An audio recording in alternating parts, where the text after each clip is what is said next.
한국에서 교회가 급속도로 부흥하기 시작한 것은 1970년대 이후입니다. 19세기 말에 교회가 들어왔지만 소수 종교였다가 한국전쟁 후에 70년대부터 교회가 눈에 띄게 부흥을 했어요. 그때 많은 사람에게 전도의 열풍이 불었고, 전도하는 그 전도 문구가 제일 많은 것이 예수 믿고 구원받으세요. 또 하나는 예수 믿고 복 받으세요. 그였습니다. 사실 복이라는 것은 우리가 되게 좋아하고 사실 전인적인 내용이에요. 우리의 마음과 몸과 영혼이, 우리의 사회가 다 복을 받았으면 좋겠다, 그런 뜻인데, 마침 한국의 교회가 막 부흥하고 한국의 전도 문구가 막 확산되던 그 시기에 우리나라는 산업과 경제가 급속도로 발전하는 시대였습니다. 그러다 보니까 모든 무게 중심이 물질, 돈, 부자, 건강, 육체 이런 쪽으로 무게 중심이 옮겨가던 그런 시기에 교회에서 예수 믿고 복 받으세요. 그러니까 사람들이 듣기에 다 복이라고 하는 것이 부자 되고 건강하게 오래 살고 남들보다 성공하고 뭐 이런 것으로 좀 좁혀져서 받아들여지게 된 거죠. 그러다 보니까 기독교 어떻게 됐어요? 기복신앙이 된 거죠.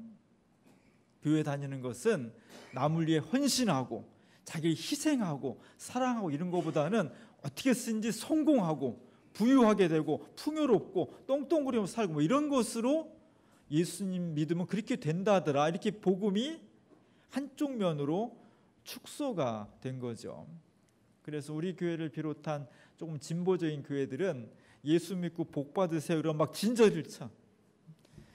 그건 복음을 왜곡한 거야, 그건 잘못된 거야. 그래서 예수 믿고 복 받으라는 얘기를 자주 하지 않으려고 하죠. 그러나 또 맹정히 찾아보면 예수 믿고 복 받으라는 얘기가 나쁜 얘기는 아니에요. 틀린 얘기도 아니고요. 우리 말에 한 글자 때문에 왔다 갔다 하고 어감이 틀리는 경우가 있습니다. 복이란 말하고 행복이란 말하고 똑같은 말이에요. 그렇죠? 근데 예수 믿고 복 받으세요 그러면 뭔가 좀 거부 반응이 일어나고, 예수 믿고 행복하세요 그러면 하나도 거부 반응이 없죠. 복과 행복이 같은 말인데 사실은 뉘앙스의 차이가 있는 겁니다. 성경에서 말하는 복이라고 하는 것은 그렇게 물질적이고 육체적인 것뿐만 아니라 하나님께서 내리시는 은총 속에서 하나님과 동행함으로써 우리의 몸과 마음에 평안을 얻고 새로운 용기를 얻고 진리를 향해서 나갈 수 있는 결단을 가지고 주님과 한 걸음 한 걸음 동행하는 믿음의 삶, 뭐 이런 내용을 포괄하고 있는 겁니다. 그래서 복과 행복이라는 것이 시대를 반영하기 때문에 언어가 우리나라에서 조금 다르게 받아들여졌지만 본질적으로는 복과 행복이 같은 거예요. 그리고 별로 거부 반응이 일어나지 않았으면 좋겠고, 복이라는 내용을 바르게 쓰고 바르게 받아들였으면 좋겠습니다. 오늘 그래서 신앙의 조상, 믿음의 조상이라고 하는 아브라함을 하나님께서 부르시는 이 장면에서도 복이라는 얘기가 되게 많이 나와요. 오늘 읽은 12장 2절과 3절에 보면은 내가 너로 큰 민족을 이루고 내게 뭐를 줘요? 복을 줘요. 내 이름을 창대하게 하리니 너는 복이 될지라. 너를 축복하는 자에게 내가 복을 내리고 너를 저주하는 자에게 내가 저주하리니 땅의 모든 족속이 너를 말미암아 복을 얻을 것이다. 이 짧은 문장 속에 복이란 말이 5번, 6번 막 들어가요. 하나님께서 아브라함을 당신의 백성으로 부르시는 첫 번째 부름의 가장 키워드가 뭐예요? 핵심 단어가 너 나랑 동행하면 행복할 거야, 그런 거예요. 그러죠? 여러분, 예수님 믿고 교회 나와서 난 정말 불행해질 거야, 이런 마음과 기대를 가지고 오는 사람이 있겠어요? 하나님 믿고 주님과 동행함으로 진정한 행복과 정말 사람다운 삶을 살아야지, 그런 마음을 갖고 나오는 겁니다. 하나님께서 아브라함을 부르셔서 여러 가지 복의 근원이 되게 하시고 복의 내용을 설명해 주셨습니다. 딱 2가지로 말하면 자손과 땅에 대한 축복입니다. 이때 아브라함은 별로 식구가 없었죠. 고대 근동사회, 지금부터 한 4,000년 전 되는 사회에서 정말 행복한 삶을 살기 위해서는 자손이 있어야 되는 거죠. 자손이 없다는 것은 내 생명이 끊어진다는 것을 의미해요. 내 생명이 영원히 이어지지 못한다는 불안감, 절망감. 그래서 옛날 이 유대교 사람들이나 우리 조선시대의 우리 조상들은 어떻게든 자신의 생명을 후사를 이으려고 노력을 했던 거죠. 무리를 많이 이루는 것이 그 집단과 개인의 행복을 보장하는 첫 번째 요소였습니다. 왜냐하면 고대 세계에서 사람은 곧 군사력이었고 사람은 곧 생산력이었기 때문이에요. 그 두 가지가 그 집단을 생존케 하는 첫 번째 요소였습니다. 두 번째로 중요한 것은 무리는 많이 이루었는데 정착하지 못하고 맨날 돌아다녀야 돼. 맨날 전세 월세 막 이렇게 돌아다니는 건 굉장히 피곤한 일이에요. 위험하고. 그래서 이스라엘 사람들의 두 번째 요구는, 소원은, 이스라엘의 소원은 자손과 땅이었습니다. 정착할 수 있는 땅, 이 두 가지를 하나님께서 들어주시겠다. 그것이 아브라함에게 베푸신 하나님의 언약이었어요. 근데 이 언약을 받을 때 아브라함에게는 자식이 없었고 나이는 이미 늙어서 아이를 낳을 수 없는 그런 상황이었습니다. 그래서 하나님께서 의심하는, 인간이기 때문에 정말 이게 이루어질까? 하나님의 약속이 사실일까? 이렇게 의심이 들 수밖에 없는데 그런 의심을 잠재우는 표시로, 언약을 이루어진다는 확실한 징표로 100세의 아들 이삭을 주었던 거죠. 그 믿음, 그 확신을 가지고 이스라엘 역사가 진행된 것이 신앙의 흐름이다. 수많은 사람 중에서 왜 아브라함이었을까? 그 당시에도 인구가 지금처럼 많지는 않았지만 많은 사람이 있었겠죠. 그런데 왜 아브라함이 이런 축복을 받은 걸까? 아브라함은 정말 땡 잡은 사람일까? 정말 대박이잖아요. 고대 세계에서 땅과 자손에 대한 축복을 받는다는 것은 최고의 선물을 받은 거예요. 정말 인생이 그냥 활짝 핀 거예요. 아브라함은 정말 운 좋은 사람이야. 그런 두 가지 축복을 혼자 받았으니 얼마나 이 사람이 부럽겠어요. 우리도 부럽죠. 그러면 아브라함은 아무런 조건도 없는데 그냥 일방적으로 하나님으로부터 부름을 받은 걸까? 물론 그렇습니다. 우리가 받는 은총과 사랑은 첫 번째는 하나님의 은혜예요. 값없이 주시는 은혜예요. 그럼에도 불구하고 아브라함이 그 당시 수많은 사람 중에서 딱 아브라함이 선택을 받은 것은 아브라함이 하나님 마음에 들었기 때문입니다. 뭐가 그렇게 들은 거냐? 오늘 1절에 보면 창세기 12장 1절이 너무너무나 중요한 말씀이에요. 창세기 1장부터 11장까지는 원역사고 12장부터 아브라함이 등장하면서 구체적인 구원의 역사가 시작되는데 12장 1절 한번 읽어보겠습니다. 여호와께서 아브라함에게 이르시되 너는 너의 고향과 친척과 아버지의 집을 떠나 내가 내게 보여줄 땅으로 가라. 너의 고향과 친척과 아버지의 집을 떠나라는 거죠. 고향 다녀오셨죠?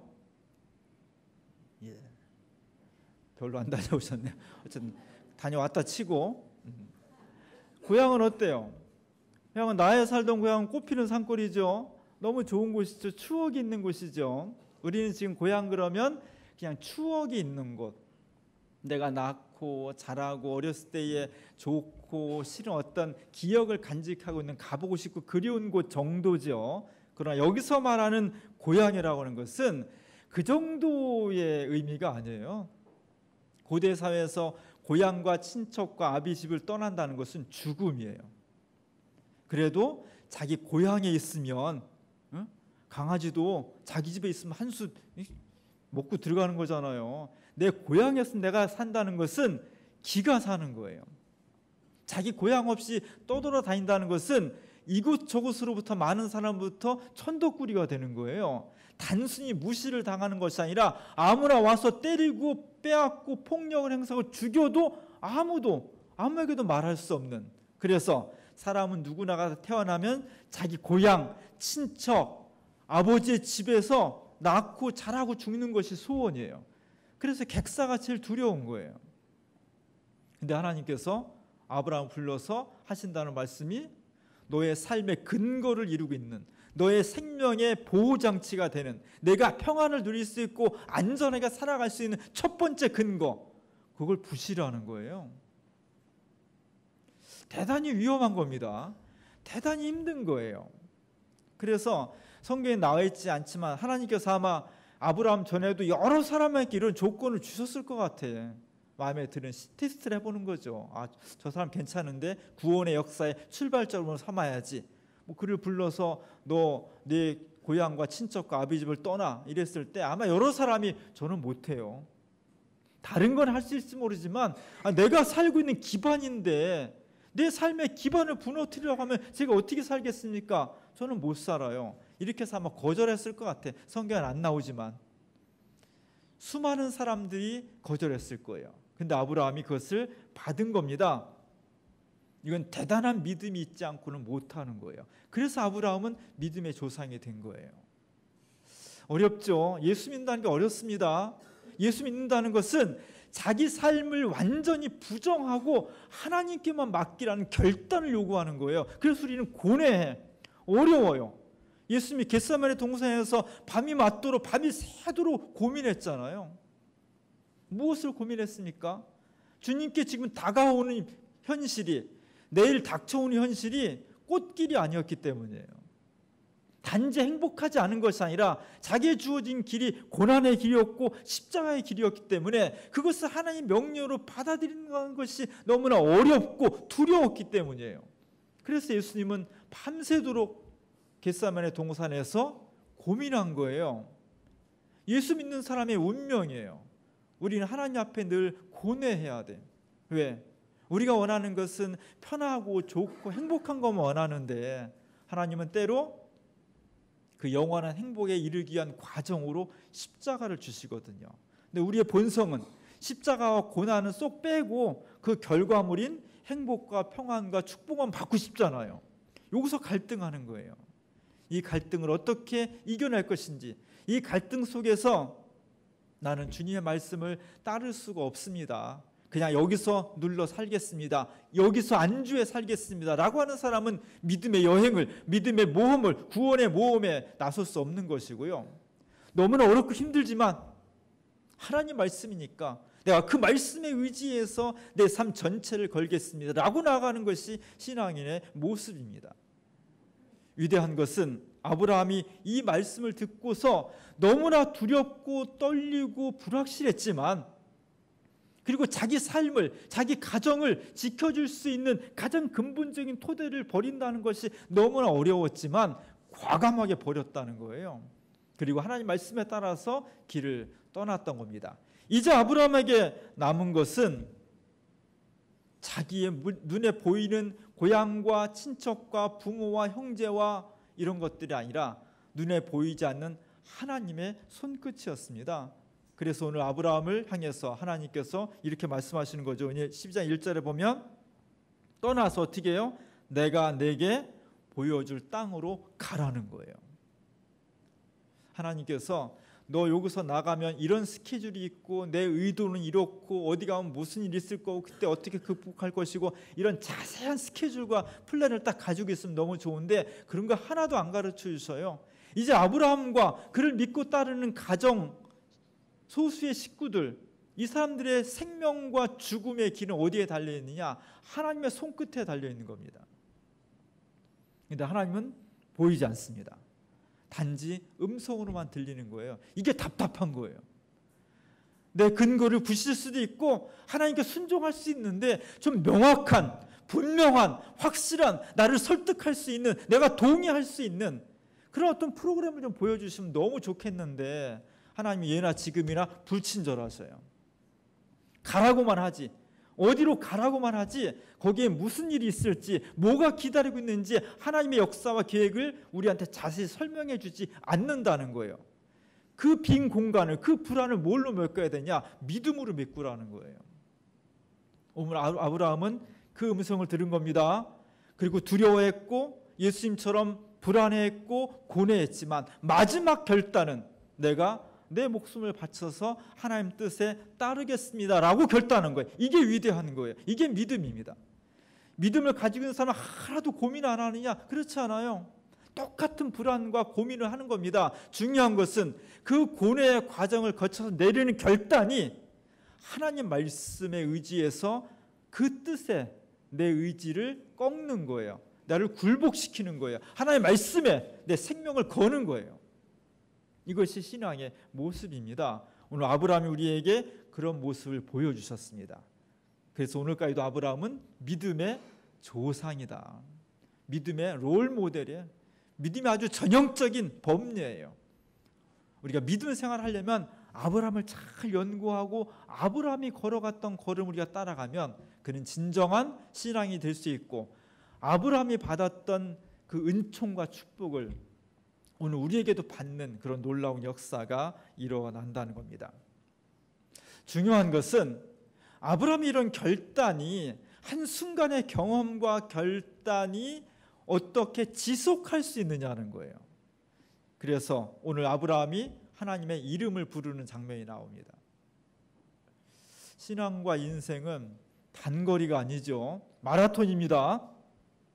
처음에 열심히 뛰는 것도 중요하지만 얼마큼 지속하느냐가 중요한 거예요. 아브라함이 내가 정말 하나님의 음성을 듣고 내가 주님 뜻대로 살겠습니다 결심하는 게 너무나 중요한 거예요. 우리 신앙생활 하다 보면 그런 믿음이 올라올 때가 있어요. 중요한 것은 그 올라온 믿음을 어떻게 지속하는 거예요. 꺾이지 않고 중단하지 않고 어떻게 내 인생 끝날 때까지 이 신앙의 리듬을 계속 가져갈 수 있느냐는 거예요. 그게 너무 중요해요. 신앙이 한순간의 결단으로 끝나는 거라면 그렇게 어렵지 않아요. 우리 순간적으로 결단하고 진짜 막 하늘까지 올라가는 믿음을 갖는 경우도 있어요. 중요한 것은 그것이 지속되지 않고 어느 순간에 막 나락으로 떨어지고 하나님을 배신하고 하나님이 없다고 그러면 이런 롤러코스터를 타거든요. 아브라함은 그 신앙을 위기도 있었지만 꾸준히 지켜나갔습니다. 오늘 12장 8절에 보면 그 비밀이 나와 있습니다. 그가 그곳에서 여호와께 제단을 쌓고 여호와의 이름을 불렀다. 제단을 쌓고, 아브라함의 특징은 가는 곳마다 제단을 쌓고 여호와의 이름을 불렀다는 겁니다. 이름은 너무나 중요한 거예요. 오늘 아브라함이 제단을 쌓고 이름을 크게 불렀는데 그 이름은 여호와였다. 야훼였다. 이름은 단순한 기호가 아니라, 부르기 쉬운 기호가 아니라 그 존재의 본질을 나타내는 거예요. 이름 속에 비밀이 있고 이름 속에 정체성이 있고 이름 속에 권능이 있는 겁니다. 그래서 하나님의 이름을 사람들이 너무 존귀히 여겨서 함부로 부르지 않았어요. 우리 아버지 이름 함부로 안 부르죠. 함부로 안 부르잖아요. 중학교 때 제가 싸운 거는 우리 아버지 이름을 어떤 놈이 함부로 불러가지고 싸웠거든요. 왜? 아버지 이름이 존귀하니까, 소중하니까. 하나님의 이름이 소중한 겁니다. 그 이름을 잘 지켜야 돼요. 한국교회 이름을 잘 지켜야 돼요. 제가 속상한 것은 한국 사회가 점점 발전하고는 있는데 한국 사회 전체, 이 지성인들 사회일수록 한국교회 이름을 자꾸 지우려고 그래요. 영화에서, 역사에서, 문학에서, 예술 속에서 70년대, 80년대 한국교회가 이 역사와 사회 속에서 행했던 중요한 이름들, 발자취들을 의도적이든 그렇지 자꾸 지우려고 그래요. 저는 그런 장면들을 굉장히 많이 봤어요. 우리 지난번 영화 택시 운전사 봤잖아요. 택시 운전사. 이게 단적인 예예요. 택시 운전사의 핀츠 페터라는 독일 기자, 그 사람이 일본에 있다가 한국으로 넘어와서 광주에 들어가잖아요. 누가 이걸 권해요? 우리랑 너무 친한 우리 형제교회인 바인가르텐 교회의 폴 슈나이스 목사님이 바인가르텐 교회를 담임하기 전에 일본 선교사였거든요. 아시아 선교사였거든. 그분이 하도 한국에 박정희에 반대하고 민주화운동하니까 우리랑 못 들어와요. 입국을 못해. 박정희 정권이 안 들어보내요. 그래서 소식이 막 들려오니까 이 기자 핀츠 페터를 만나가지고 광주에 이런 일이 있다는데 한번 가서 확인해봐라. 이게 동기가 된 거예요. 위대한 역사입니다. 근데 실제 그 이야기를 다뤘던 택시 운전사에는, 영화에는 슈나이스 목사님, 개신교 목사님 나오지도 않아요. 누가의? BBC 기자. 저 데이빗 존이라는 있지도 않은 사람을 만들어가지고 그 사람이 이 독일 기자한테 권하는 식으로 나온다고. 이게 한국교회 이름을 자꾸 지우려고 하는 거예요. 역사 왜곡이 일어나서 안 됩니다. 우리가 안 한 것을 했다고 해서는 안 되지만 한국교회가 한국 사회에 기여하고 이바지했던 것들은 명확하게 찾아내서 역사를 바로 세워야 돼. 70년대 80년대 한국교회가 우리나라 민주화 인권을 위해서 엄청난 일을 했습니다. 정말로. 근데 공식 역사에는 한국교회가 이만큼 했다면 요만큼밖에 안 한 거로 돼 있어요. 큰일입니다. 이름은 대단히 중요한 거예요. 아브라함이 제단을 쌓고 그 존재의 본질인 하나님의 이름을 불렀다는 겁니다. 불렀다는 게 뭐예요? 아무개야 이렇게 불렀다는 겁니까? 하나님이 이렇게 불렀다는 거예요. 불렀다는 것은 정확히 말하면 호소했다는 거예요. 기도했다는 거예요. 하나님께서 내가 이렇게 불안하고 하나님 말씀 따라 나섰지만 앞은 안 보이고 어떤 위험이 도살할지 모르고 시시각각으로 주변에 수많은 사람들과 맹수들이 우리를 공격하려고 하는데 너무 힘이 듭니다. 그러니 하나님 저를 지켜주시고 하나님 말씀에 따라 저를 인도해 달라고 하나님을 부른 거예요. 기도했다는 거예요. 그것이 중요해요. 이게 중요한 겁니다. 이 기도와 하나님 이름을 부르는 이 행위가 아브라함이 순간적인 결단과 믿음이 사라지지 않고 계속 유지할 수 있는 가장 중요한 방법이에요. 인생을 살면서 여러 가지 상황을 만나게 됩니다. 그 상황에 맞는 걸 잘 불러야 돼. 불이 났으면 어디다 불러야 돼요? 불을 불나면 119를 불러야죠. 강도를 만나면 112로 신고해야 되고요. 잘 모르는 게 있으면 지식인에 물어봐야죠. 각 번지수가 있는 거잖아요. 자기 번지수가 있는 거예요. 마찬가지로 내 개인의 삶이든 가정의 문제든 회사의 문제든 사회의 문제든 뭔가 문제가 있을 때 해결해야 되잖아요. 아니면 주저앉는 건데 실패하는 건데 이 문제를 해결하는 가장 중요한 방법이 하나님의 이름을 부르는 거예요. 주님께서 나에게 이렇게 약속하셨는데 이 약속을 잊어버리지 말고 꼭 들어주십시오 하고 간절히 호소하는 거예요. 아브라함이 그랬다는 겁니다. 이름을 불렀다는 것은 기도했다는 거예요. 하나님의 이름을 부르면서 호소했다는 겁니다. 그것을 통해서 아브라함은 믿음을 유지할 수 있었고 그 믿음이 유지되는 한 하나님의 능력과 은총이 우리의 삶에 매게 되는 겁니다. 오늘 제가 주보에 마태복음 15장에 나오는 아주 유명한 가나안 여인의 이야기를 실었어요. 예수님께서 두루와 시돈 지방을 지날 때 어떤 여자가 뒤에서 그냥 소리 지르는 거예요. 그냥 예수님 소리 질러서 예수님이 하도 가다가 뒤돌아보니까 이 여인이 유대 여인도 아니고 이방 여인, 가나안 여인이 와서 막 자기 딸이 죽게 됐다고 막 사정하는 거예요. 희한하게 이 장면에서 예수님이 굉장히 냉담합니다. 차가워. 굉장히 따뜻한 분인데 예수님이 굉장히 차갑게 대응해요. 제자들이 막 보다 안타까우니까 예수님 어떻게 저희가 너무 안 됐는데 좀 어떻게 해결해가지고 그냥 보내주시죠. 이렇게 얘기하는데도 예수님이 제자들의 얘기를 듣지 않습니다. 주변에서는 수근수근 되는 거죠. 저 여자 뭐야? 뭔데 이렇게 대낮에 소리 빽빽 지르고 술 챘나? 지나가던 사람들이 막 예수님 주변과 그 여자를 보면서 수근수근 되는 거예요. 저 멀리에 있는 저 멀리 잠깐 그 그림 뒤에 보면은 저 멀리에 있는 여자들 2명 있죠. 그 사람들도 저 무슨 일이야? 이렇게 멀리까지 보는 거죠. 이 여성은 얼마나 창피했겠어요.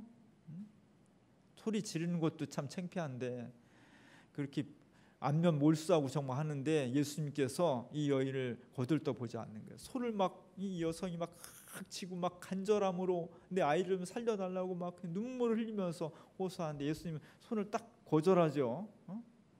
안 받아들이는 거예요.